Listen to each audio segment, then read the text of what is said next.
Welcome to the webcast, Tim. How's it going? Great. All right. Congratulations. Thank you. Thank you very much. Thank you guys for being on with us. We had a blowout success with the book. We're here at Tim's place. We are having some wine, and we're going to answer some questions today. So what we did was we basically took a bunch of questions that you guys submitted. So we're going to answer those. We're going to blow through those. I had some questions for Tim I want to ask him, and he and I will just chit-chat about some stuff, and then we'll do some questions at the end on the chat as well. We had about, dozens of questions that were sent. So let's start with a couple questions I have for you, Tim. All right. We are here in Tim's house in San Francisco. Let me see. My first thing I've been wondering, Tim, is you've got a really popular blog. You have a book that's been on the bestseller list for like 8,000 years. You know, I've had a blog for a while too, and I get this question a lot, which is, you know, how do you get a lot of readers? Mm-hmm. And I'm sure you get that a million times a week. Mm-hmm. What, in your experience, what are the biggest misconceptions that people have about getting a lot of readers, whether it's for a blog or a book or anything like that? There are a number of misconceptions that come to mind. The first is that you need a lot of readers. So what is important to me is having the right types of readers. So, and I think that like attracts like in this case, so that if you build a community, and I'll come back to a number of the misconceptions, but if you, for example, like I do, I police the community fairly strictly in the sense that if people are critical, that's fine, but if they're abusive towards other commenters, then I nip that in the bud immediately. And so fostering a very positive environment where smart people can express themselves without having to deal with idiots abusing them basically is important. Yeah. And a few other things, just briefly. I think combining offline, and I know that you do a lot offline, combining what you do offline with online is a very cheap way to build traffic in many respects. If you're launching a book, if you're launching a product, if you're doing speaking engagements, really refer to assets, information that you have on your blog. Really create what you might call evergreen content. So when I write posts, coming back to building traffic, the best SEO, search engine optimization, is good content. And it sounds cliched, but I'll be more specific. Creating content that can really become the default reference for people online for a specific subject. And so like the definitive guide to X. Like, say, using chopsticks. Yeah, like chopsticks, or I'll be doing one on steak soon, like everything you could possibly want to know about cooking steak. And a few things related to PageRank and Google Rank, just for people who are wondering. The keyword density on a page, so you'll find people who they'll write the first paragraph of their post and put in like steak, steak, steak, steak, steak 40 times. That is not what's most important, and that can really backfire as well. What's most important is page title, but even more than page title, it's incoming links and the anchor text that people use. So when I'm writing a post, I constantly ask myself, how would someone describe this? And if there are 20 different ways that they could describe it, that's a bad thing. So if it's the definitive guide to steak, people are going to say post about steak, post about cooking steak. There are only going to be a few variations, and I want those to repeat, because if I have 20 anchor text for a specific term, it's going to be more valuable, assuming there's search traffic there. One other just basic tip would be for the title of the post, and hence oftentimes the page title, use the Google keyword tool. And if you're thinking, well, any one of these 3 or 4 words or terms is equally acceptable to me, then check out what the average monthly volume is, and you can choose that. But really good content that people are going to link to is ultimately what's most important. And I find StumbleUpon actually a really good tool to measure how good your content is, and look at what is stumbled most often and most positively. I completely agree with what you said about writing good content. It's cliche, but it's true, and it's not when you're trying to build traffic and build readers, that there's no real tricks. I mean, there are a few minor things, but I'll give you an example. I've been writing my blog for almost 5 years.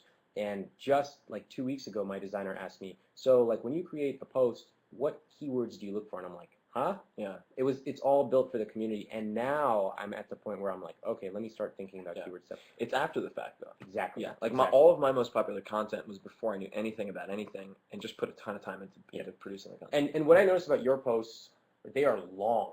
Yeah, some of them are really long. Really long. Pages and pages, and they're not. You don't write like some blogs write 5 posts a day. Yours are maybe once a week. Once a week, yeah. One thing you guys would like to know is that when Tim talks about like monitor your community and stuff, just to give you a sense of what that means. So you guys look at any of Tim's posts, he's got 50, 60, 80, 100 comments on them.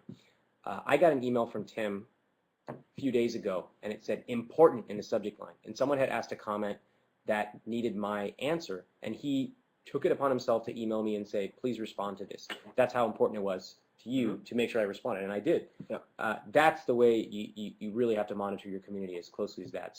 So far, I just want to check in with everybody. How are you guys doing? You guys seeing everything okay? And are there any questions that we can answer for you so far in terms of traffic? We've got about 40 people on the video.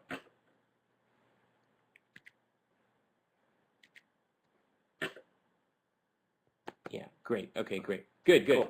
Yeah, and I love that it's a small community. This is a highly qualified community that's on today. You guys have taken the initiative to get a book, and yeah, cheers. Cheers, man. Cheers. Cheers, guys. So let's go. Can I add just a couple things? Yeah, real quick? please. So other misconceptions, just because you alluded to it. Yeah. Post length. I've tried everything. There's no magic formula. I've been told like it has to be 500 words or less because people won't read that much. It depends on what you're looking for. If you're trying to hit the front page of Dig, it's pretty tough to do with a really, really long article because you're given a very short period of time in which to get from one dig to the number you need to hit the front page. If, on the other hand, you're looking for something you want to stick on the front page of Google for a certain term for a very long time, for even months or years possibly, then it doesn't matter. Then in some cases, I do think longer is better. Frequency, up to you guys. Better infrequently is much better than mediocre and timely. Yeah. That expires 2 days later because it's no longer relevant 5 times a day. Yeah. You mentioned the type of traffic that you get, and it's important, and I think that's true. I'll give you an example. There's a couple bloggers in Silicon Valley. One of them is named Andrew Chen. The other one is named Eric Ries. Both of them have relatively small audiences. They have some of the most important readers, though, in Silicon Valley, exactly what they need. So one of the marketing terms people say is, I'd rather have a list of 1,000 that converts rather than 50,000 that doesn't. Right. And that, I've measured it. I've compared my list. In fact, I have an email list of about 35,000 or so, and on that list I have sublists. One of the lists I have is a frugality list. These are people who are, by definition, frugal. They signed up for one of my frugality things. And I've split tested sales offers to see what would convert, and they convert at a fraction of the rate that people signed up for when they signed up for a program where they were paying for something or paying for value. I'm talking about 10x or in some cases 50x difference. So having a small group of the right type of readers can attract others like that. So I would say focus on the important ones first, and you can grow it out later. Yeah, absolutely. Okay, so for me, I'll just talk about what I found in some of my testing for blog posts. I tested like how frequently I post and what kind of traffic that drives. For me, certainly, the more posts I do, the more traffic I get. But I find that I burn out. Yeah, that's the thing. It's unsustainable. Yeah, you can't do it. Yeah. So for me, I'd rather write, like each time I try to post something, it's like, would I be proud of having this as part of my legacy that's going to be online forever? The other thing is, sometimes it's better not to post than to post something crappy. And finally, you're conditioning your readers. If you post 25 times a day, like if you're a gawker, that's fine. That's a different model. But your readers will come to expect that. You got to think carefully about what you start doing because your readers will get mad if you don't continue meeting their expectations. What have you found to be the best, your favorite days of the week or times to post? Okay, so I tested this as well. And I used to, so, the email research is like Tuesday mornings, blah, blah, blah. Recently, I have started posting at night. I post around 10 or 11, and what that does is it gets the early morning traffic extremely early, 5 a.m. our time, 8 a.m. on the East Coast. Like when I started my book promotion, I started giving away things at East Coast time. What I find is that all traffic, virtually all traffic, and like mass emails to me dry up around 3:30 to 4 p.m. Pacific, completely. And so I like to move as early as possible rather than doing it, later in the day. So I've tested this a bit as well, and it depends on what you're trying to accomplish. If you're going for evergreen content that you want to stick around for a really long time, it doesn't matter as much. You can just kind of stick it up, let it gestate for a while, and germinate. But if you're going for something like Dig, or you really want something to spread quickly, I've found you either want to do it really early, on the earlier side, like 5, 6 a.m. Pacific, so you hit people on the East Coast, or for me, doing it later for whatever reason works quite well. Around, I would say, I've actually found like 7 to 9 p.m. Really? Pacific to work well. Who does that get? I have no Who idea. are these people? I have no idea, but for whatever reason it works. It seems to work quite well. In any case, so just a few other things that people have asked me about, so maybe this is a chance to explain it to some people. So every once in a while you'll find that a post that I put up disappears off of my homepage, and people are like, "Would you delete the post, or what happened?" And no, I didn't delete it, and the link is still the same. But what I'll do at times, if I put up a post and it's just not getting traction, it's not getting positive feedback, or maybe I rushed it and it just isn't as high quality as the other posts, I will redate that post so that it will vanish from the homepage, because I want to make sure that when people hit my homepage, if it's their first time visit, that they hit good content. And there are other ways to do that. There are also plugins you can use to make one of your posts always appear as the second post down, for example, if that's one of your better posts. That's interesting. If you think really carefully about blog readers, or for that matter, book readers or any kind of readers, so on any given day, I have thousands of people that come to my site, but most of them will never come back. They come back, they stay for a minute, and they bounce. And so a lot of bloggers will focus on like, oh my God, what SEO tactics, or all these tricks. And whereas it's always cheaper to try to retain your existing customers or users than try to get new ones. So on my new site, I've been redesigning a lot, and the goal is to capture people as soon as they come. So one of the questions is, it sounds like the content that's most successful for you is the content that you have the most personal interest in. Is that true? So this is a great question. And I read a quote from Mark Cuban at Blog Maverick, also a fairly wealthy individual. And he said, forget about writing what you think your readers are interested in.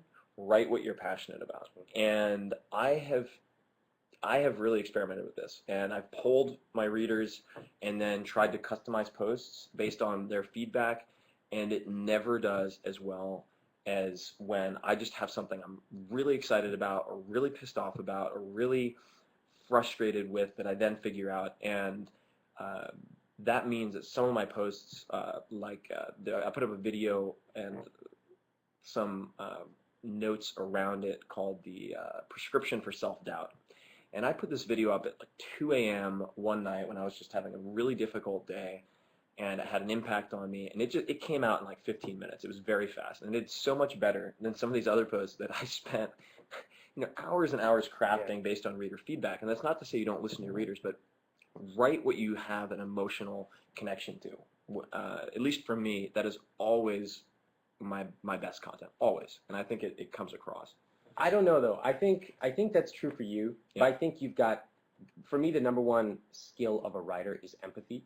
You understand your readers, and I think you have built-in empathy. So even when you're writing something about how frustrated you are, if we go back and read that and look at the video, it's still relatable to someone else. You're not just complaining.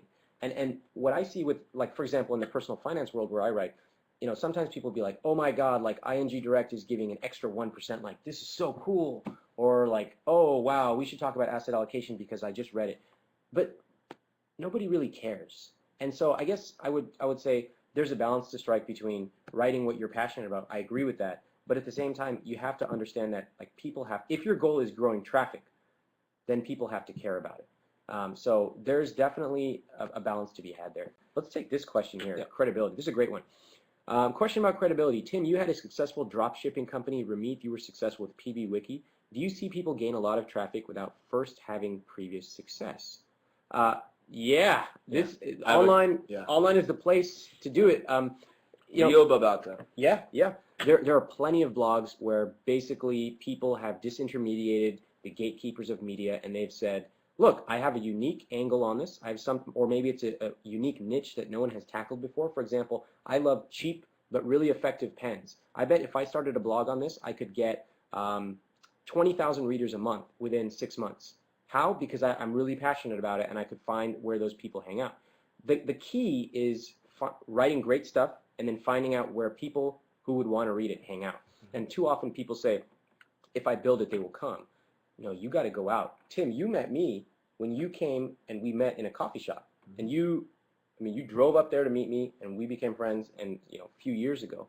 But that was a great example of, if you build it, you got to tell people so that they care. Yeah. If you do that, though, credibility, in my opinion, is construed. It's not created. So if your readers believe you are credible, then you are credible to them based on results. So if Tim is saying, like, I'll teach you how to use chopsticks, and he helped 50 people use chopsticks, then that's credible. That's how I see it. Yeah, and I think credible also, if we look at credible, what does that mean? It means, I think, in its most fundamental respect, that people trust you. So you have to look at how you establish trust. And I think that,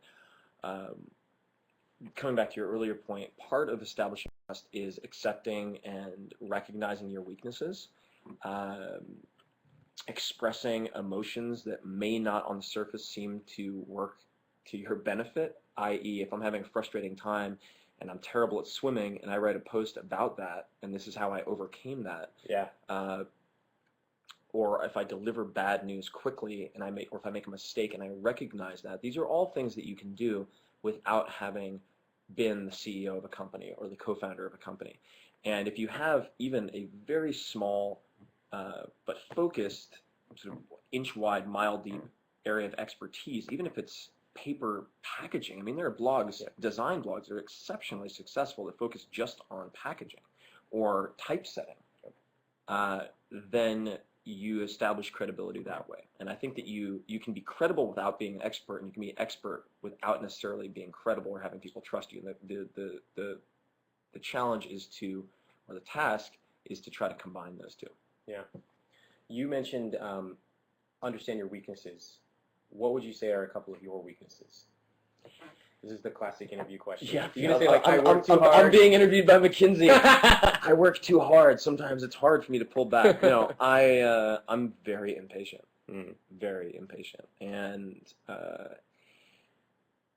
I think that can sometimes be a huge asset. Yeah. Because I test assumptions and look for better methods. But I think there are times when I could probably have a softer delivery. Yeah.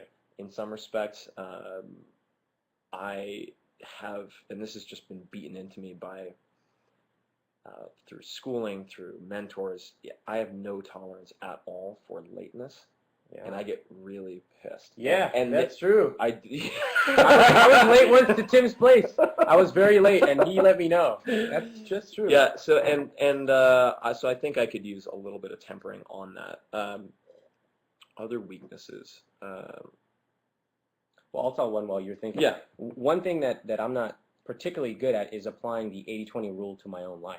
Mm-hmm. So, there are things where if I do just this much, I get this much result. And then there are things that you can spend a lot of time and the results are just minuscule. And I find that often it's difficult for me to say no to certain things, particularly if, like, a friend asks me. And while if I sat down on a piece of paper and mapped it out, I would say, like, dude, it doesn't make sense to spend 4 hours a week on this. For a variety of reasons, I say yes. And then I look back and I'm overloaded and I can't do the things that really matter. So from an 80-20 perspective, if there's something I could get better at right now, it would be to consistently do an 80-20 analysis, not once, but every week and every month, and then relentlessly cut off the things that don't matter to me in a way that's polite but still effective. So here's a good question. Yeah. Other than your own and each other's, what is your favorite blog? Do you have a favorite blog or many favorites? Favorites. Let me think about that. Do you have one that comes to mind? I think that for anyone who's interested in startups, technology, entrepreneurship, go to Mark Andreessen's blog and read some of his older posts. Oh my God, so good. So good. I don't know if you'd consider it a blog. I guess on some level it is. Venture Hacks, also very good. VentureHacks.com is outstanding. There are a lot of good blogs out there, more than you could possibly consume, but those are two that I think are especially valuable for entrepreneurs who are involved in the startup game, which usually involves some level of financing and planning for acquisition and things like that, but really, really solid stuff. I will put a list of the blogs I read. There's about 70, but I will tell you of a hidden gem that most people don't know about. And in my opinion, this is one of the best blogs out there, but no one has really discovered it. And it's called calnewport.com. Cal Newport is a PhD student in discrete math at MIT, and he writes a blog called Study Hacks. And it actually teaches you how to really apply a bunch of productivity principles to studying for college students. But if you think about it, it's more than just college students. It's what you can apply to life. It's how to get things done in a guilt-free, productive way. I've used a lot of his principles myself. calnewport.com. There's a pretty good one for you. How do you kill early termination fees from cell phone companies? Yeah, so how do you kill early termination fees? The truth is it's very difficult. You sign a contract. I personally have not been able to do it. So if there's someone out there, I would love for you to do it and let me know. But in my opinion, you just have to probably eat it up. You should try, no doubt. You should always try. You may just have to eat the fee and try to earn it somewhere else. And we can talk about earning money a little bit later. Okay, let's go on to a couple other questions we've got. And if you have more questions, just put them in the comment box.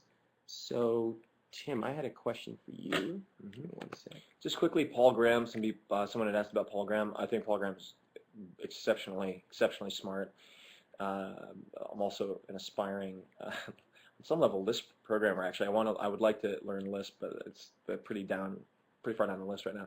I think he is very smart. I've invested in a number of Y Combinator companies. I think that they're very good at coaching startups, especially programmers and builders who need the additional skill sets of business development and fundraising and so forth. I think he's a very, very smart guy. Yeah. He's done an amazing thing with his program, Y Combinator. All right, a question for you, Tim. This is something that a lot of people ask, and it's one of my pet peeves, because a lot of times people wonder, oh my God, like, how do I do this? I don't know how to do this at all. And in my opinion, you can't just learn it from sitting in your room. You have to go out and talk to other people. So my question for you is, if you wanted to meet someone famous, say Oprah or a politician or somebody up here, how would you do it, and have you done it before? Okay, that's a good question. So yes, I've done it before. If I wanted to meet, let's say, Oprah or someone of that level, and this is something, as you know, I teach my Princeton students to do with this challenge that I've had for the last few years that entails getting in touch with impossible to reach people, like the CEO of Comcast or CEO of HP, or George Bush Sr. or Eric Schmidt at Google, and Tommy Hilfiger. Those are all real examples, by the way. Warren Buffett, be another example. And there are a couple of different approaches that you can use. The first is recognizing that you should never contact someone for the first time if they are exceptionally busy, which all of these people will be, with a request for a favor. That is just not the right way to initiate contact. And so there are a number of different contexts that allow you to make that contact, that contact without seeming like you have an ulterior motive.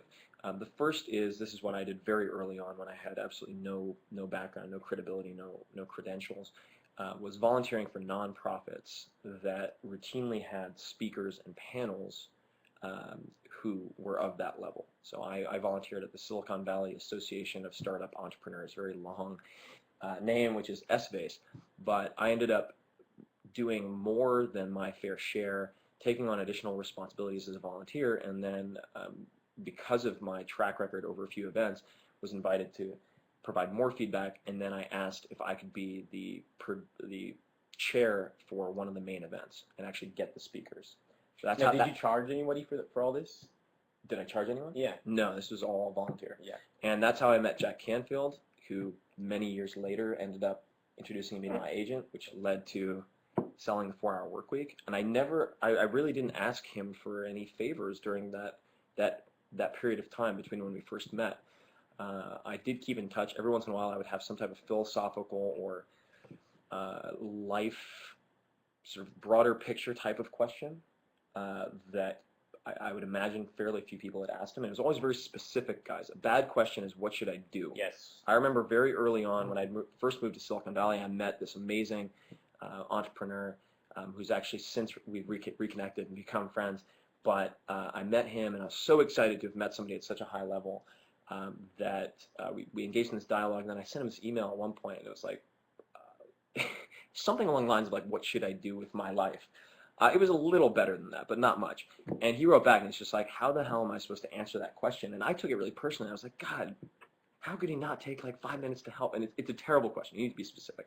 So volunteering would be one. Second is the best way to meet somebody who's extremely hard to meet is to meet someone who's good friends with them. Don't go directly after them. So that could mean, you know, their personal trainer, their dietitian, their cardiologist, their pastor, their someone who is 1 degree of separation away with whom you can establish trust, because the messenger in this case is more important than the message. All right. The biggest fear that high-profile people have is that you're going to you are going to be associated with them, and you're going to do something bad or embarrassing, and then they're going to have to pay for that. So it's very important to become trustworthy first. And it's all the same, guys. Like showing that vulnerability, being honest, being transparent, recognizing when you're wrong or don't know anything. Once you do that, you'll find that very often that person who's 1 degree away will be, hey, you know what? Yeah, you should really meet Oprah. I think you guys would like enjoy having tequila shots or something. And don't make it a business engagement. It doesn't have to be. That's another thing I try to do. If I want to meet somebody who is very high profile, I'll try to find common ground with them. It was something that we have in common. It's like if they wrestled in high school and college, well, guess what? Like we're going to have some cool conversations. It does not have to be about business. And then once they're like, Tim Ferriss is somebody who's fun to have drinks with, then sometime later, if I want or need their advice on something, we'll get there. But don't be in a rush. You need to try to establish your network before you need it. Yeah. Yeah, I noticed you didn't say you asked someone for money, or you ask someone to write a blurb on your book or something like that. If you were to do that the first time you meet, boy, how do you think that person feels? Yeah, and I'm sure this happens to you too. I get probably 20 requests a week from people I haven't heard from in a year or never, and they're like, hey, sorry for the short notice, but this is who I am, and my book's coming out next week. I'd really appreciate a blurb, and maybe you can put it on your blog. And I'm just like, yeah, I just got that this I week. feel like a whore. Yeah. Thank you. Like, Yeah. no, that's the wrong way to go about it. Yeah, and it closes the door for the future. So I want to spend a couple minutes talking about this as well, because here's what, in my opinion, when you want to meet someone, the first question is, why do you want to meet them? A lot of times we get intoxicated by the idea of, I want to meet Oprah. Well, why? What's the point of that? No. Sometimes you just know, though. You know, like, this person's interesting, and I bet we have stuff to talk about. The first thing I would say is put yourself in their mind. If you're trying to meet Oprah or Tim Ferriss or something like that, you got to do your homework. What is it that somebody really busy wants, right? Stop thinking about what you want and think about what they want. And I'll give you an example. This is a great case study applying pretty much what Tim just said. So a friend of mine wanted to meet Tim, and what did he do? He went through me, because I wasn't as busy as Tim, and he asked me what I wanted. He did his research. He looked up all my delicious stuff, and he realized, oh, Ramit needs help editing video. And so he said, I'll help you do video, and I'll help you do it for free. He offered to help me for free, which was a huge incentive for me. What is it that I'm concerned with in terms of mitigating risk? It's like paying some dude who's not going to deliver, just wasting my time for 3 months. This guy said, I'll help you. I'll do it for free. In fact, here's a video that I've already done. Yeah. What better way could you use to meet someone and impress them? So after I qualified him to be pretty good, then I introduced him to Tim. And I'll just say that he didn't ask for anything up front. He certainly didn't ask for anything that would require a lot of time, but he spent time researching what I needed. And then he showed himself to be a cool guy. He showed a couple people we had in common. And then it turned out that Tim and I were in common too. So I would just reiterate what you said. don't go to someone when you need something. Do it a year or ideally 2 or 3 years before. And the other thing is make sure you're interesting too. There's a lot of people who want to meet and they're just like, oh yeah, like we should grab coffee. It's like there's like 50 people who want to do that a week. So hopefully you have something in your portfolio, whether it's a blog or anything that will get people to be interested in chatting with you. Because I bet there is something interesting. You just have to figure out how to represent it. Yeah. The other thing that I like to point out, I'm not going to mention it by name, but the same guy has been very specific. Yes. Okay. So it wasn't, hey, let's meet up. I'll do anything to help. I just need you to give me direction in my life. That is a scary email to get because it's like, can you please be my free consultant for life or therapist or like even worse. Instead, it's like, hey, you seemed like you could have needed this and this, or I saw in your comments on this post and in Delicious that people were asking for this. I just went ahead and did it. Here's a link. No hard feelings if you don't use it. Yeah. But I just went ahead and did it is the sweetest words that I can hear. Yeah. They're the best things ever. And if someone emails me, for example, says like, I have 10K sitting in my bank account, what should I do? To me, if I write back, which I probably won't, it is, have you read my blog from beginning to end? Mm-hmm. If you haven't done that basic homework, then you're pretty much just raising your hand and saying, it's not worth the time to spend. So do the homework before you meet somebody, know everything about them, and then you'll have a much more specific question. Right. Quick question, any advice on selection of an attorney or CPA regarding a startup? My answer is find someone who used to work at one of the firms that does tons and tons of deals with startups. So Fenwick and West would be one, Wilson Sonsini would be another, Morrison and Forrester. Oric also does a fair amount of work in startups. Find someone who's gone out on their own. They're not going to have a lot of the overhead that they'll need to charge you for, and their response time will tend to be better. Find someone who has all of the boilerplate documents. Dude, and this is going to sound really bad, but if you're planning on getting into the startup game with financing and acquisitions and talking to companies like Yahoo and Google, if it's in the tech world, this is going to sound bad, but like don't go to some law firm in the Midwest. I've seen, especially as an angel investor, cases where I want to invest in a company. I've brought a couple of really good entrepreneurs or VCs or whomever to invest, and we get the documents from the other side, and it's like, oh my God, we're going to have to rewrite 60 pages of documents because they're trying to reinvent the wheel. Yeah.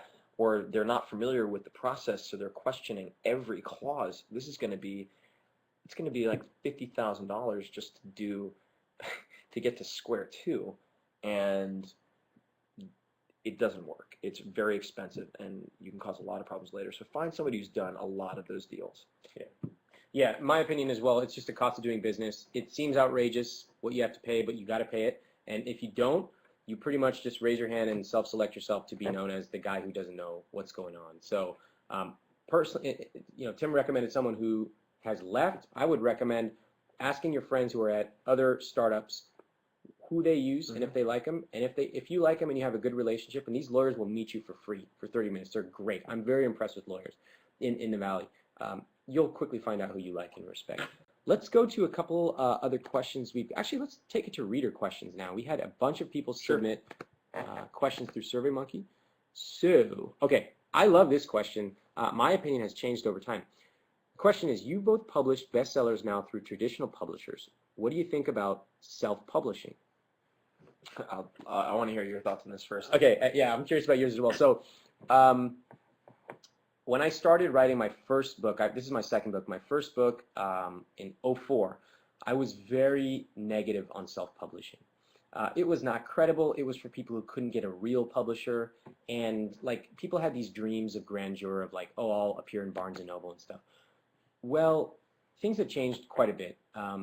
Self-publishing has become, in my opinion, a little bit more credible, and I think it really goes back to the goal. If your goal is to make money off your book and you have a large audience or community or platform, then if your goal is to make money, then I would just self-publish. If your goal is to build a platform beyond what you've got, and it's to go national and you need support in reaching national publicity and things that you couldn't do on your own, then I would go with a publisher. With that said, not all publishers are the same. Most are really bad. My friend, his advice is great. It's right on. He said, publishers are good at two things. They're good at distribution, and they're good at designing book covers. And one thing is that every author knows is publishers don't do marketing for you. So self-publishing or regular traditional publishing, the most important thing in my opinion is having a platform of people who already like you and will buy your stuff before you write a book, regardless of what it is. So my feelings are very similar, just a few additional points. Publishers are primarily useful. They're useful on many different fronts. It depends a lot on the publisher. It is good, having seen some awful self-published books that could have been awesome with proper editing. There is some value to having editors, believe me. But primarily you're looking at retail distribution, because if you have a self-published book, it's going to be next to impossible to get into Barnes & Noble. When you recognize that 70% of the books there are backlist, meaning they're kind of classics, so you're fighting with I didn't know that number. Yeah, so you're fighting with every new published book, like 200,000 books per year plus in the U.S. alone, for like 50 square feet of shelf space. So you're not going to get in. So retail distribution, and then also the mainstream media, TV, print, will look at your publisher as a filter. It's very challenging to get the press on the mainstream media if you don't have a traditional publisher, generally meaning one of the big six, like a HarperCollins or a Random House or Crown, one of the imprints. Second is most of the value that I have received from the book, outside of reader feedback and the blog and other things, my compensation, so to speak, has been access to people and resources, more so than my royalties. So could I have made more money by self-publishing? Probably not, just because it was my first book, but with the next book, I'm going through the same publisher. Why would I do that? I think self-publishing will be more recognized as a viable alternative in 2 to 3 years, especially if Borders goes out of business, which could be possible. But what I get by going through a Random House is the ability to be viewed as a legitimate author. And there is a certain magic and credibility that goes along with that, a tremendous amount. And that has given me access, I think, indirectly to people, to places, to resources that have nothing to do with the checks that get written to me by Random House. Yeah. And for those of you who might read my blog, you know that I believe there are many different currencies. Income is one of them, time, mobility, but there's also authority, reputation, audience, and having a traditional publisher has helped a lot in building those other currencies in my respective bank accounts, so to speak. And that's what I care most about. Like, what is your true net worth? And I think your true net worth on some level is if you had every penny taken away from you, it's what you have left. And the book, through Random House, I think has helped to build up all of those other assets, so that if you took everything away from me, I wouldn't be happy about it, but I'd recover. I like that. That's also the point of I will teach you to be rich. A lot of people, we talked about how it sounds like a big fat scam for our work week also. So ridiculous. But, you read it for 2 minutes and you realize rich, only a small part of that is about money. And I think the authors I've come to respect think relentlessly long term. They could easily monetize things so much more, but they focus on the long term because they know that there's credibility and there's a lot more money and a lot more time and a lot more everything to be gained from those. So, what do you think of Luther's one of these two? Yeah, Luther or Yeah. the other one. What do you want to take? Let's take Luther's question. Tim, do you think 4-Hour Workweek is at odds with personal philanthropy? And Ramit, how do you become rich while giving back? I love that. All right, so I don't think it's at odds at all. I think that the way I evaluate nonprofits, and because I don't get caught up in arguing about causes, because there are way too many causes. You can get into this my cause can beat up your cause type of argument. And the fact of the matter is, there are a million charities, all of whom want your money and your energy and your attention, your time. But if you look at it almost like angel investing, and you say, all right, for every dollar I give to these companies, which of these nonprofits are giving 97 cents or more to the cause and not to ridiculous overhead and bullshit administration, the number is small. really small. So what I'm looking for, and this is very in tune with the 4-Hour Workweek and lifestyle design, is measuring the things that matter and then choosing the partners who will give me the best output for my input. If I put in an hour of my time, I want that to build a school, not to pay for food for one kid for a day. If I put in $100, I want that to produce $1,000 of real-world impact.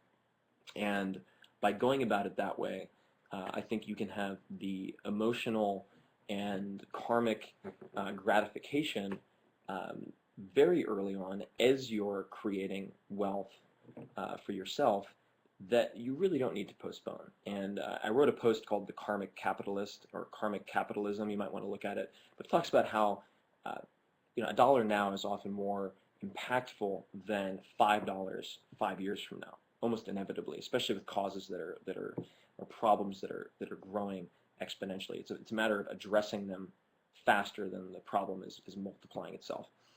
So I think it's actually very much in tune if it's approached the right way. Most people are very wasteful in philanthropy, just like most people are very wasteful with their personal finances and in business. So it's a matter of choosing the right vehicles. I'm very involved with Room to Read, Donors Choose. I think Charity Water is also a great example. Those are 3 charities that operate like lean startups that would get financed. It's funny, we haven't talked about this in too much detail, but we have some of the same beliefs. I believe that philanthropy should scale, just like a startup does. And I actually started my own scholarship, iwillteachyoutoberich.com/scholarships. And what I did was I basically said it's for young entrepreneurs, any socially redeeming or idea with social ROI, and I would fund it out of my own pocket, and I would give money, a small amount of money, and I would give time, attention, mentorship, and introductions, which I think are much more valuable. My goal is this. Right now, I'd like to give away $1 billion a year. I can't do that. So instead, what I do is I try to create like a little venture fund of small, really ambitious people.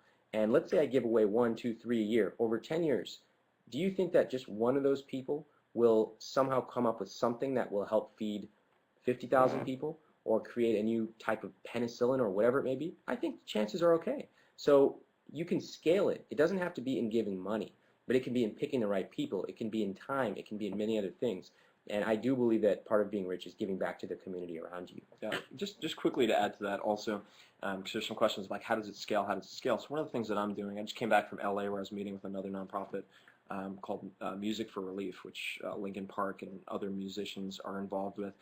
And I'm doing a lot of experiments. I'm gathering data about what works and what doesn't so that I can take those best practices and I can share them with other nonprofits. I don't care if it's my money going in or somebody else's. The models right now don't scale very well.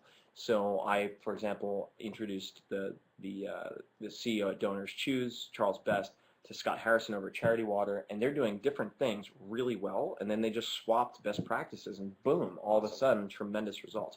So I feel that philanthropy, just like for-profit ventures, have a lot of room for improvement and eliminating waste. So much. It drives me crazy sometimes. Okay, let's. I just want to take a second to point out this question, and let's see here. Give me 1 second. Okay, so there's a question here. What's the best advice you can offer to someone wanting to leave the day-to-day and start a new company? Now, that's an example of a question that we can't really answer. You got to be more specific than that. So take a second. Think about a more specific, really specific question. We'd love to try to answer it, but that one is just, it's not a good question, so it can't get a good answer. Let's take a question that was sent to us before. Can I add something to that? Yeah, please. The first step, and this might help you formulate a more specific question, is defining the absolute worst-case scenario in excruciating detail if you were to leave your company today. So what are the worst things that can happen? What could you do now to minimize the likelihood of those things happening? And if they did happen, then what could you do to get back to where you are now? Break that into 3 columns and brainstorm that, and then you'll be able to come up with very specific questions. But usually it's an ambiguous unknown that prevents people from taking the actions they need to take. That's exactly right. Yeah, you and I both, we talk about paradox of choice a lot. We talk about breaking things down. Here's a good question, and I'm curious to hear what you think. This is from one of the readers, do you have any practical advice for how I could help the people I love to actively create their lifestyles in a way that's best for them instead of accepting what they assume are their only paths? In other words, this reader's they're kind of, you know, they feel like their friends have kind of just given up and taken what's given to them. There are a few things you can do. So the first is leading by example, honestly. I mean, the coming out of Princeton, a lot of my friends went directly into management consulting and investment banking and resigned immediately to hating their lives. Hating their lives, working on Christmas, working on, I mean, just awful existences.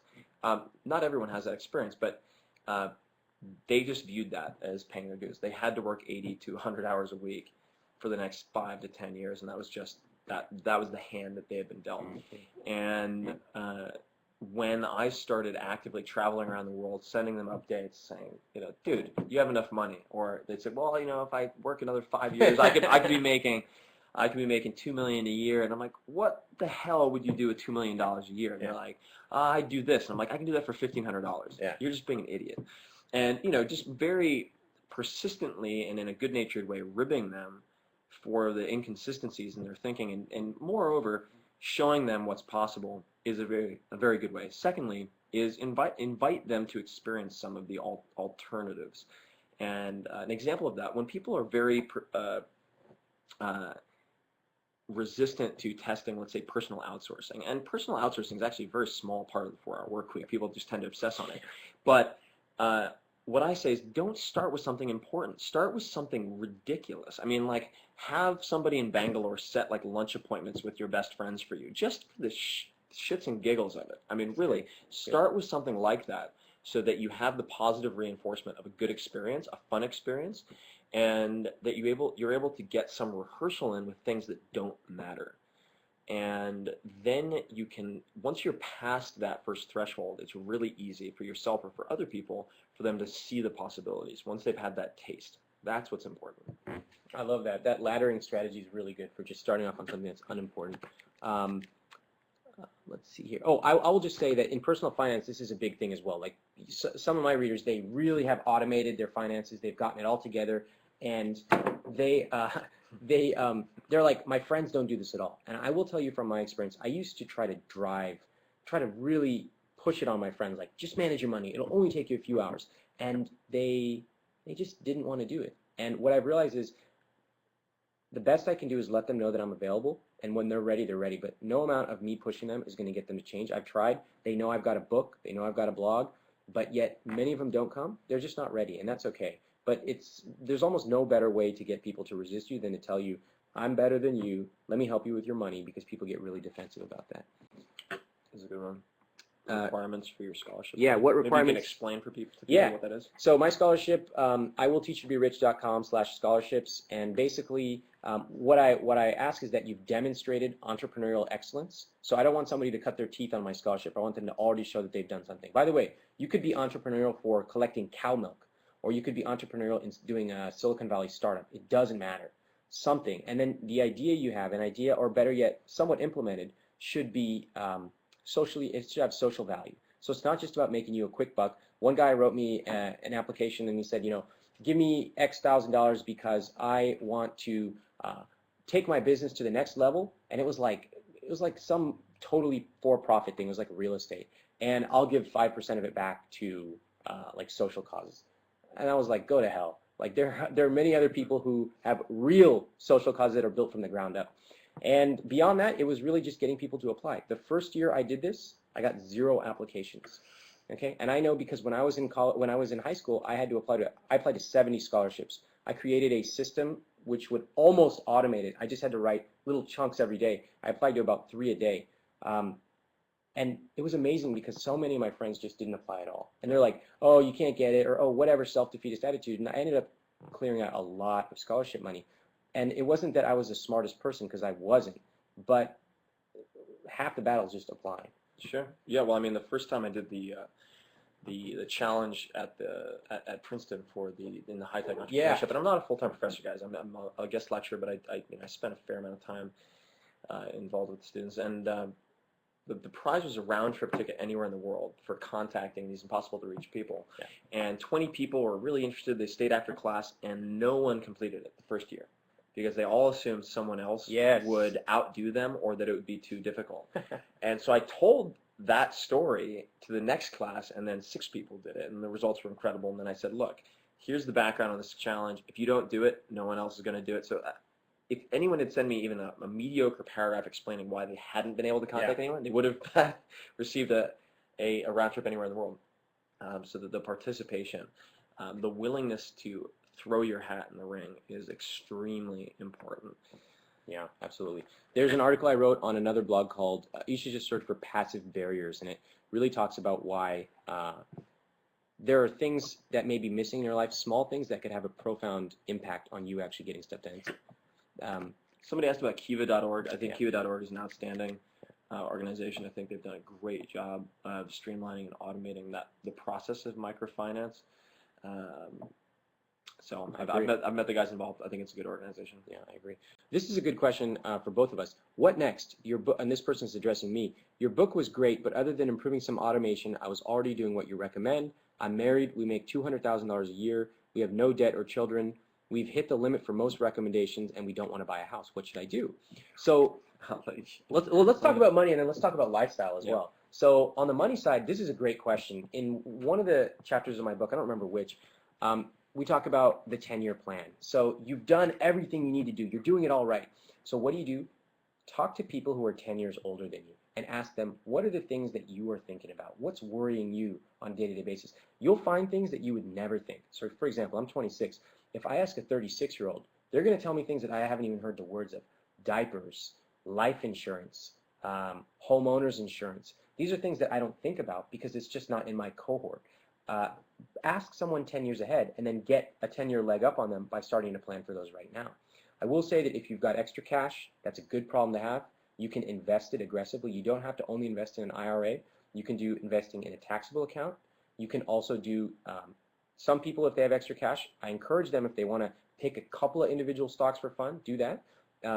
Tim and I have started doing angel investing. You're much more involved. That's certainly something you could do. Or remember that rich is not just about money. Point of money is to spend it to enrich yourself in whatever way. That could be investing. That could also be experiences. So I'll kind of turn it over to you for the experience side, but just remember, like, this is a good problem to have, but run some calculators to see how much you'll actually have going forward, and make sure that you're protecting yourself on the downside with a, emergency fund and all that. But don't forget, you can always do more with your money in terms of investing. So my thoughts, I'll take a slightly philosophical angle, which I think is also inherently practical because it forces you to define what finances mean to you, and also brings into perspective income as one currency of several. So I, for myself, struggled for a very long time with defining investing, because you can always find something with a potential for higher ROI, return on investment, than what you're currently doing.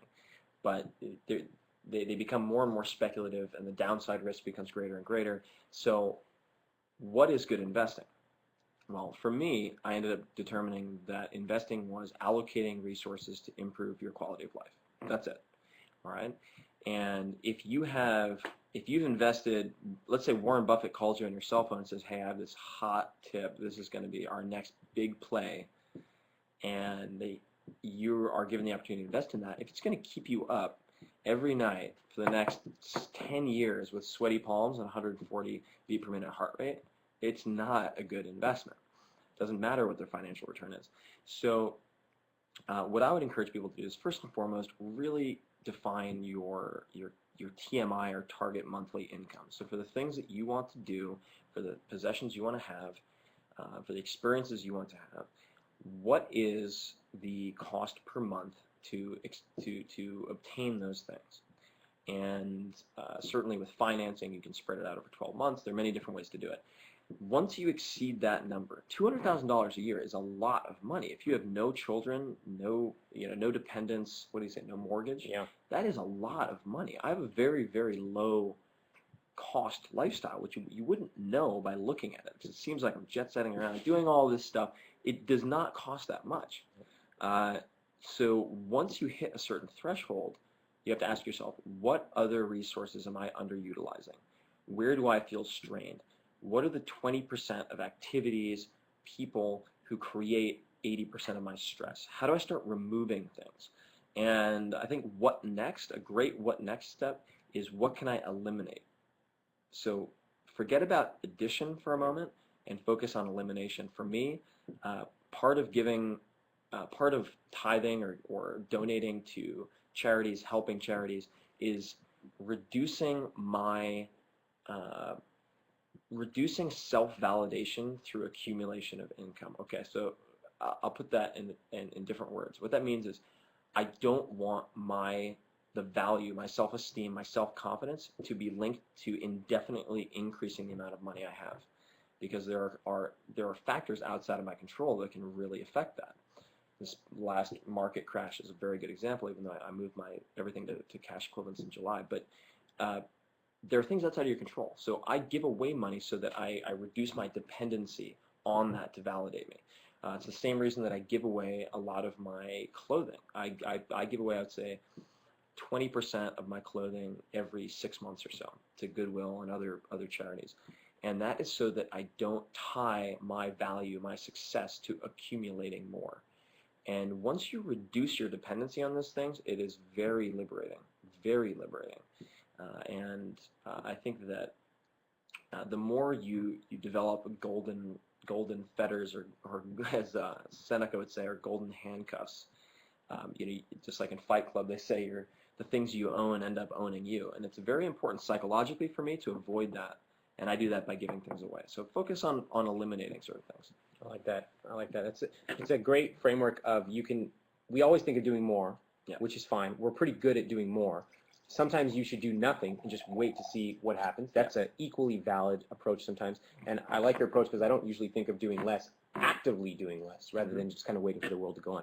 So we've got about 3 more minutes.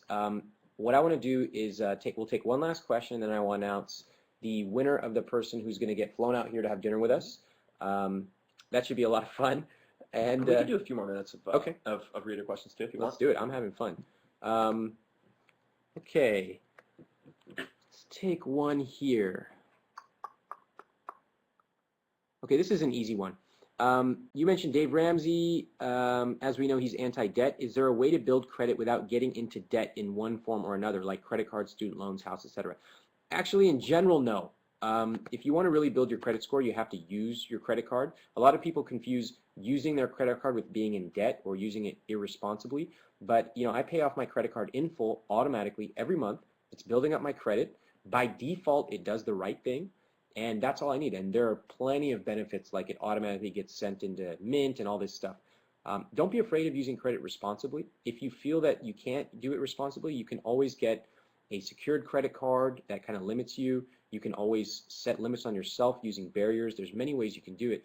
But your credit is one of those things. It's a phantom, an important part of your financial life. And most people forget it. They focus on, like, let me save money on lattes, let me save money on eating out and stuff, which is important. But in the grand scheme of things, you're talking about tens or hundreds of thousands of dollars with your credit when you go to make major purchases like a house.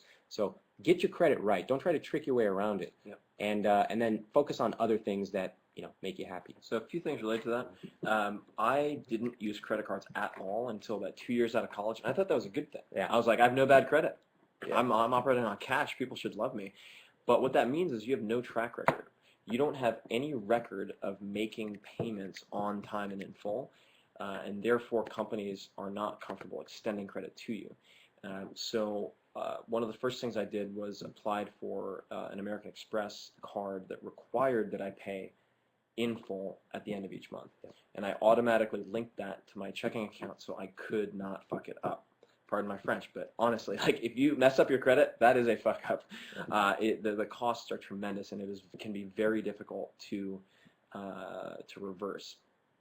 So I subscribe to Credit. I think it's Credit Expert to look at my credit score every few months and to make sure that there are no errors, because you can get those reversed if they are in fact errors.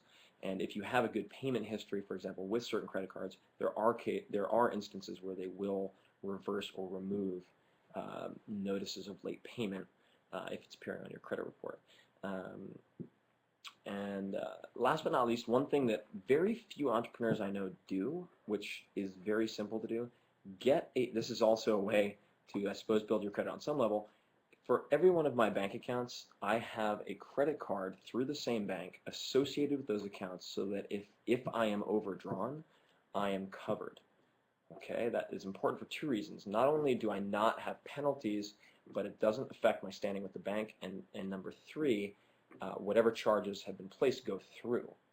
So if it's an important purchase or with a business partner, you don't have any issues. And I've very seldom used that, but in the last month or so, I sold the company and liquidated that account, and there were some lingering payments that were recurring payments, and it was actually very important that I had that in place.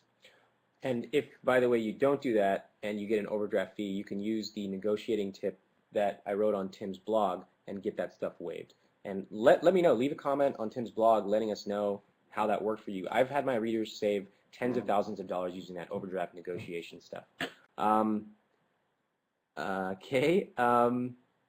Let's see. Let's go to a couple other questions here.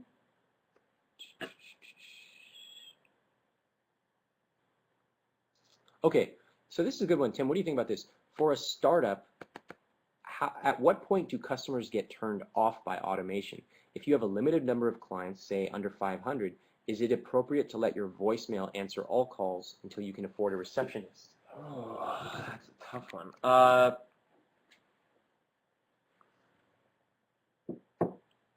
There are a number of different approaches you can take to this. So let's say AT&T approach to this would say, we don't care if people get frustrated with the voicemail prompt as long as they're completing the voicemail prompt. And there's something to be said for that, meaning that if it saves you 90% on your call center costs and you're only getting a drop off of 2%, and there's a very high cost of switching, i.e. they're going to have to invalidate a 2-year contract to go to another carrier, well, guess what? You basically have a captive audience. In most businesses, that is not the case. So I would say that automation at its core, I view as a method of improving your service to customers. It is not a negative thing. It doesn't have to be a negative thing. So, for example, and automation takes it takes different forms. It doesn't have to be an autoresponder or a voicemail prompt. It can just mean that I allow other people to make decisions. So in my case, I was spending about 60 hours a week on customer service related issues. As soon as I got in touch with a number of my outsourced service companies like fulfillment, call centers, and I said, anything that costs less than $100 to fix it yourself, and then log the decision in an Excel spreadsheet, and we'll figure it out later. I am no longer your customer. The customer is your customer. As soon as I did that, it went from, I'm not exaggerating this, like 60 to less than 4 hours easily, probably 2, maybe even less than that. And revenue jumped. The product returns dropped from, they weren't high to begin with, but they went from about 5% to sub 3%. Customer response time for the customers, meaning the ability for customer service reps to address problems quickly, easily doubled. I mean, the number of requests that could be handled, problems that could be handled in a given day, a given shift. So automation was something that improved the customer experience. And I think the only way you determine that is by measuring things that matter. Those would be a few metrics. How many calls are abandoned? How many calls are resolved within 2 to 3 minutes, let's say? And also asking your customers, polling your customers, recognizing, however, that the people who are annoyed are always going to be the loudest. So don't take that to mean that everyone is pissed off, because it's not the case. Very seldom the case. But there are companies, Amazon, try to call them on customer service. It's going to take you an hour to find a phone number. It doesn't happen. But when you find it, it's a really good customer service. Right, when you find it, it's really good customer service. But their automation, in general, works quite well.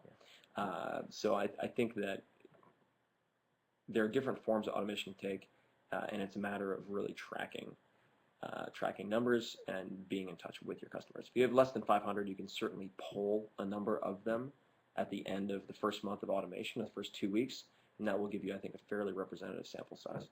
So I will speak to the value of being personal with it. At PBWiki, I helped build the team. I used to run all support, and then I managed a manager who I hired to run support, and we had hundreds of tickets a day. We knew everything from our customer response time, which is in the minutes, all the way up to how satisfied they were and broken down by how much they were paying us. So we knew everything.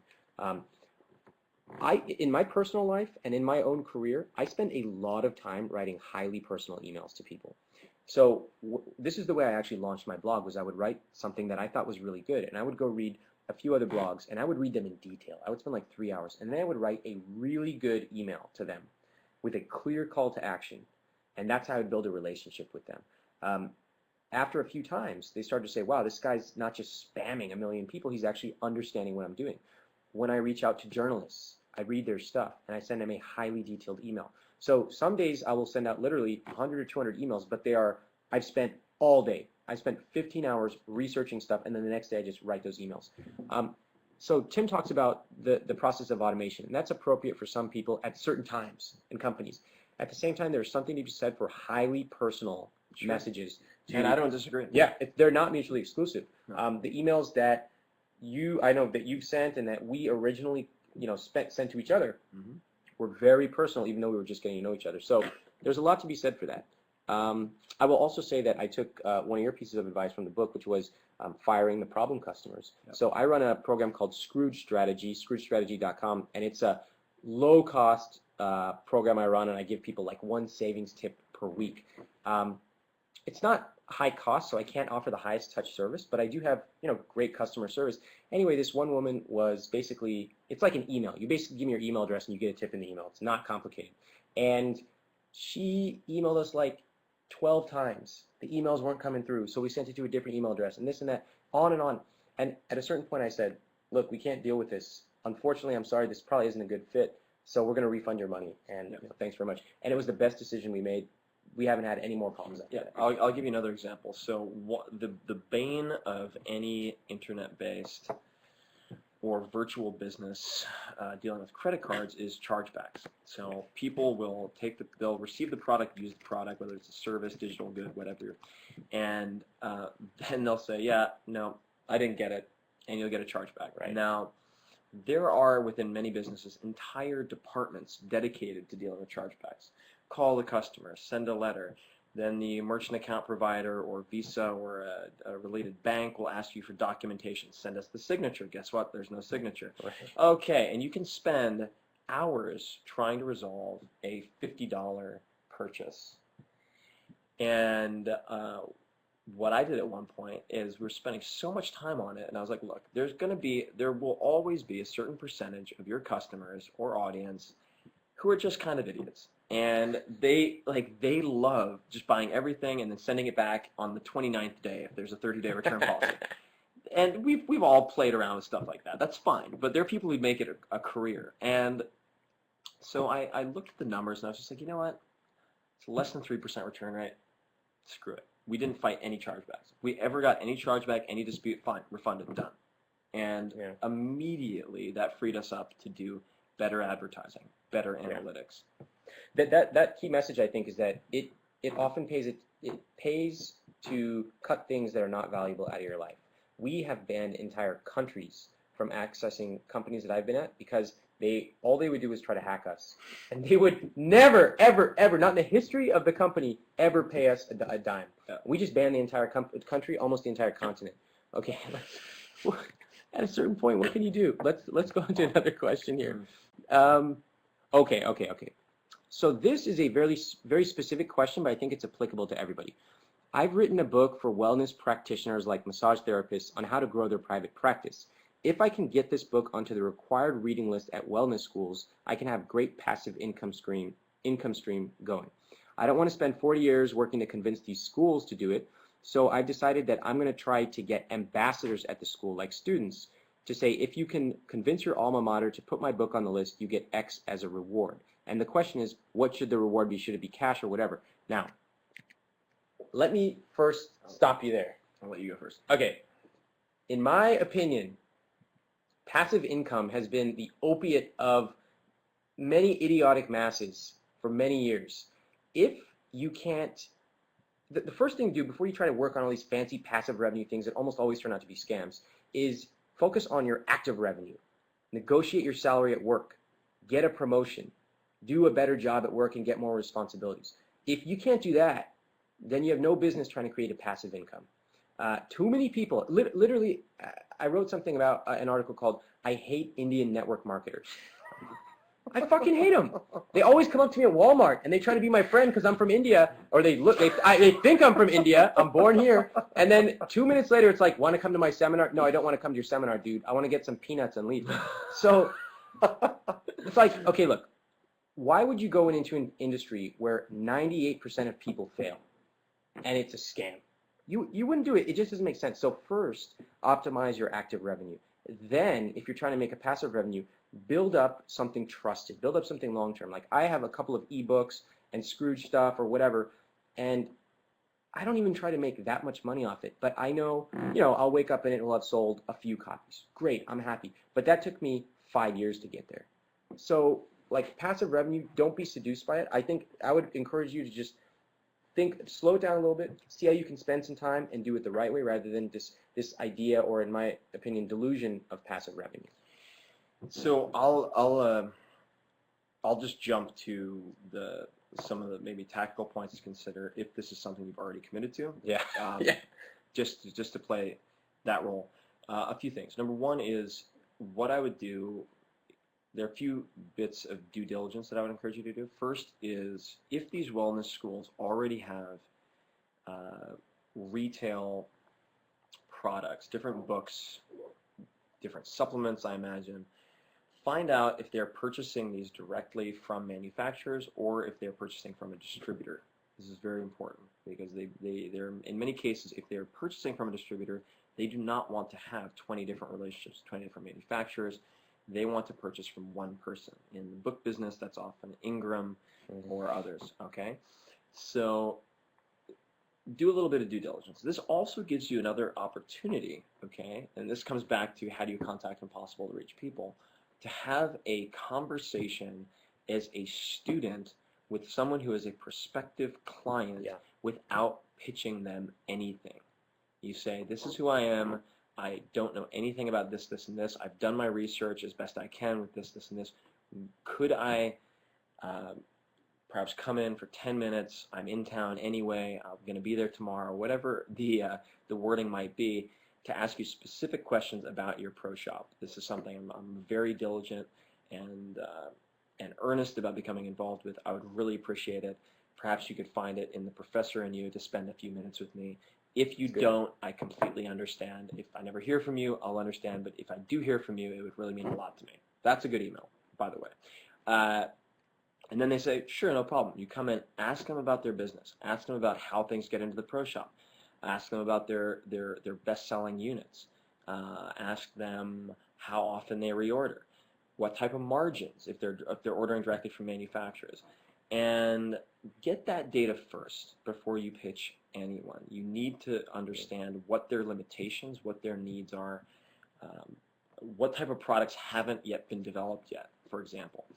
So Tim, I had a question for you, and this is a little segment I have been wanting to start on my blog, and you and I talked about it as well for your blog. What do you spend money on? We've talked about this. Okay. We've talked about this. So the reason I love this is that one of the ultimate ways that you can show that you value something is by paying for it. Sure. And you can pay for it with your time, but I'm more interested in what do we take our wallet out and pay for once in a while or on a regular basis. It tells a lot about us. So start us off, and I'll talk about what I spend money on as well. All right. And then let's get the questions open so people... Yep, if you have questions, just throw it out. So we're talking about what we spend money on. What do I spend money on? So one thing that I've started doing, and this is very, very recent, in the last few weeks, is actually paying to upgrade to business class or first class. Interesting. I have never, in my life, to this day, paid for first class. I'm still not there. I did not grow up with a very rich family in terms of finances. I had a very rich experiential upbringing, but I had never been able to just purchase first class. And I've just found that if I'm doing a lot of travel, I feel awful, and I get sick if I am crammed in economy class for especially long flights. Anything international these days, If somebody wants me to fly international, I'll generally insist on something else. So other things I've spent money on related to that, just so people know. All right. Hold on, let me get it for you. I'll show you guys. This thing will save your life. I'm not kidding. Hold on. Is it like a defibrillator? No. It's just casually sitting around. So this thing, these guys should be paying me for sponsorship. But all right, so this is a let's see how we're doing. Okay, so you see this thing here. This is a Neilmed, Neilmed Sinus Rinse. Okay, and you get it's a combination of basically salt and baking soda that you use to rinse your sinus on either side. You just it's a hypotonic bottle. You just shoot it up one nostril, comes out the other. Blow your nose, do it again on the other side. I've not been sick or had a sinus infection in a year and a half because of this. And I'll use this before and after flights as well. The reason that most people get sick on flights, and there's some debate about this, is because you become dehydrated, both not from drinking enough and also from the recirculated air and the relative humidity of the cabin. So get some type of saline spray. On long flights, I'll also use Zicam, which is a zinc gel, basically, up either nostril every 4 hours or so. And I haven't been sick in a year and a half. For me, honestly, the things that I care most about right now are not getting sick, not getting injured. Those are the things that really, really cause major, major interruptions and problems. Other things that I've been spending money on, food. I love food. That's my one vice, I'd say. I spend a lot of money on food. One of the, I think, affordable luxuries that I afford myself, especially in San Francisco where there's a restaurant for 8 people, I eat out almost every lunch and almost every dinner. Doesn't need to be super expensive, but I enjoy that social environment. Certainly writing, having the inclination sometimes as a writer or a blogger to spend a lot of time solo. I think it's very important to socialize. Yeah. Super important. Yeah, so related to that, I mean, I have memberships at climbing gyms. I have memberships at gyms with swimming pools. Those are all things that I spend a lot. Medical devices too. I've been experimenting with a lot of medical devices, measuring body fat, measuring. I bought a pulse. Oh, I didn't buy it, but pulse oximeter to measure my blood oxygen content. But I'm a fucking wacko, so you don't have to buy that stuff. But those are the things that I find interesting. We will get to the trial by fire question. Don't worry about that. Yeah, what do you spend money on? So I spend money, like you, my biggest discretionary expense, or for me, is eating out. I eat out all the time, and it's a social thing a lot of times because I spend a lot of time writing alone, and I do want to hang out with friends. I talk about this in the book in terms of if you want to cut down on your couple biggest discretionary expenses, I show you how to do that. I spend a lot of money on books. My Amazon wish list is public. I think there's like 700 books and like weird Gregorian chant songs on there, and I buy a lot of them. Military books, business books. A lot of people, my friends make fun of me because they're like, you never read fiction books, but except for John Grisham, I don't. I spend money on traveling. For me, like one of my favorite things to do is be able to like go for a weekend to New York or Chicago and visit my friends. So that's something that I take a lot of pleasure in, and I feel exactly the same way as you said in your book. It's not as expensive as people think. When I was in college, I used to do this because I stayed an extra year to do a master's program, and a lot of my friends went to New York to work in banking. I would fly out on Friday and come back on Sunday, and I'd be like, you should come. It's amazing to fly out there for the weekend. And my friends at school would be like, no, it's too expensive. I'm like, it's $99 one way to fly. Yeah. It's so cheap. Yeah, to give you guys an example, so I sold BrainQuick, and no one really knows that. So you guys are the first to hear in January. And part of doing that, I had to meet with a number of business partners in Idaho, and so I flew to Idaho, and round trip was something like $350. Yeah. And it was cold there as it was in San Francisco at the time, and I was with the person who was purchasing the company, and we said, well, why don't we just go to Mexico and get some sun since I was going to be training him and acting as a consultant for a certain period of time. And it was less than $250 to get a round trip to Puerto Vallarta and sit on the beach for a weekend and come back. It's not that expensive. It doesn't have to be. So it's people so Brazilian Jiu-Jitsu and my injury, just to really cover that quickly. After tearing my Achilles tendon, I was training at AKA, so American Kickboxing Academy in San Jose with Dave Camarillo and a lot of the UFC fighters there. So, Mike Swick, Josh Koscheck, those guys. I'm not by any stretch a professional MMA fighter. I think the game has evolved tremendously, and I would never compete at this point. I have way too many injuries, and I'm just too old, quite honestly, even though Randy Couture would prove me wrong. I'm not training in BJJ right now. I'm thinking about getting back into it, but the most recent nerve pain that I had in my back is actually after an MRI, degenerative disc disease in my C3, C4, C5, C6, and C7 vertebrae, and that's from 15 years of wrestling and judo and getting thrown on my head, and breakdancing and head spins probably didn't help anything. So I am working through that, but I suspect most of my friends who have done those types of sports for as long as I did have exactly the same problems. But I'm feeling better. The high-dose prednisone could have something to do with it. What about the TV show? So Trial by Fire, a quick update on that is just decided I'm not in a rush with it. There were some management changes at History Channel. I did not opt to renew my agreement with the production company that had done the show, and realized that as much as I am interested in using TV as a teaching tool, as a leverage point for everything else, I want to do it the way that I want to do it. And I am more than happy to wait for the proper time to do that, when I have the leverage to do that, which I will shortly, I would say in the next year and a half. So there are no plans at this point for a second episode, which is too bad, but the show that ultimately is produced will be, I think, will be outstanding. I have a lot of ideas, but at this point, you will not be seeing Trial by Fire anytime in the immediate future, i.e. in the next 12 months. Beautiful. All right. As far as where I track things, honestly, guys, I track most things on Notepad. There is a company that I invested in that I think is very interesting called Jiminy. Their name will be changing, but GYMINEE.com, if you could type that in. GYMINEE.com. It's basically exercise and diet tracking online. They have an iPhone app. It's pretty cool, so check it out. I'll be doing a lot with them. But right now, most of my tracking has been done in notepads. Yep, I agree. I think a lot of times people get caught up on the tools, and I do tracking. You would think that, oh, my infrastructure would be so polished. And I mean, I spend a lot of time on it, but I do a combination of Mint, Excel, paper, and I have an envelope on my desk where I stuff receipts into. So whatever works is whatever works. Okay, let's take one last question, and then we're going to announce the winner and wrap it up. All right.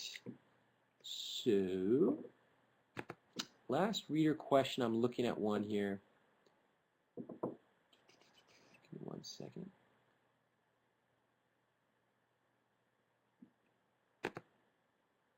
Okay, this is a good question. It's a good question tied up on. How many false starts have you guys had in your past before the right idea hit?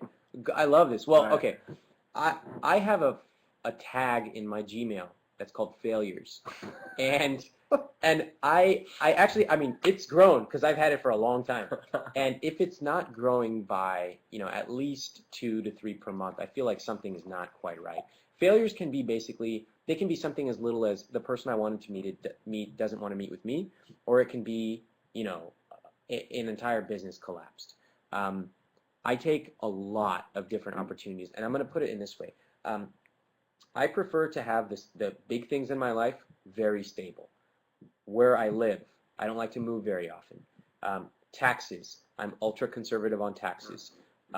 Yep, but my car, I have a Honda Accord because I'm Indian. But I have a Volkswagen Golf because I'm from Long Island. There you go. But then there are things like negotiations or my website or promotions where I'm ultra aggressive because I understand that and I know the risks. So the way that I can afford to take a lot of risks is to be really stable in certain things consciously and then consciously aggressive in other things. And that's why there are a lot of failures. Man, false starts. Where do I begin? So I think that there are different types of false starts, and not to turn this into a motivational speech, but the only failure is when you don't try. No, I honestly, if you learn something, if you are able to gather data from a relatively inexpensive failure that you can apply later, it's very valuable. So the latest tweet to beat campaign that some of you may be familiar with that I ran, which will end up helping probably, I'm just guessing, but like 10 to 15,000 students, and that's nothing to turn your nose at, but it's not nearly as big as I'd hoped. But the data that I gathered through that, because Donors Choose has been an awesome partner in gathering the data and helping me to interpret what worked and what didn't, will be hugely impactful when I apply it to the next campaign and combine the best practices from both of the big experiments that I've done. I mean, you name it. The first product I created was the audio book, what the hell was it? It was How I Beat the Ivy League. I listened to it the other, a few months ago, and I was just like, oh my God, this thing is awful. It was not awful. It was a good effort on my part, A+ for effort, but it was an example of building building a product before picking the market, which, as some of you may know, I just don't agree with. I think you want to pick your market and then design a product for them. That thing failed horribly. It didn't sell anything. I think maybe my mom bought a copy. I don't know. It was just a huge, catastrophic failure. And I didn't throw away the tapes until like 2 years ago. You burned them. I couldn't bring myself to throw. I was like, the orders are coming someday. Someday they're coming. And I finally got rid of them. But I learned a lot. I learned the lesson that you don't design a product and then find someone to sell it to. You go the other way around. Both of us, I think, have had a lot of false starts. And you talk to honestly, guys, I mean, we both know some really, really uber successful tech entrepreneurs and entrepreneurs in different industries. And there are days when all of these people do not want to get out of bed because they've screwed something up. They had some PR disaster. They have to fire half of their people. It is just mess and crisis after mess and crisis. And that's part of the game. That is part of what you sign up for. If you want the learning curve that's this steep, that comes along with being an entrepreneur who's doing things that haven't been done before, you are going to have to contend with and learn to emotionally deal with setback after setback, after self-doubt, after criticism, after hater. And that's okay, because it makes you really strong. And Thomas Watson, who is either the founder or co-founder of IBM, once said to double your success rate, double your failure rate. Figure it out, make the failures inexpensive, gather the data, and then step back up to the plate. Love that. All right, guys. Well, we have come to the end of it. We had about 55 people. I'm actually thrilled the way this turned out. I think this is a lot of fun. I have the winner of tonight, who's going to be well, we're all winners, aren't we? Who's going to be flown out here for dinner with you and me, Tim. The winner is Emily King from Washington, D.C. Curious, Emily, are you on the webcast tonight? It would be cool if she is. Emily King, are you here? Maybe not. That's okay, Emily. We will email you, and we'll set that up. For everybody else, thank you so much. We're going to edit this thing. We'll put it up on the website, and I'll put it up on this very page, so you can come and grab it for the next couple weeks, and then we'll figure out what to do with the video. But thank you guys so much, and we'll talk to you soon. Yeah, thanks, guys. Have a good night.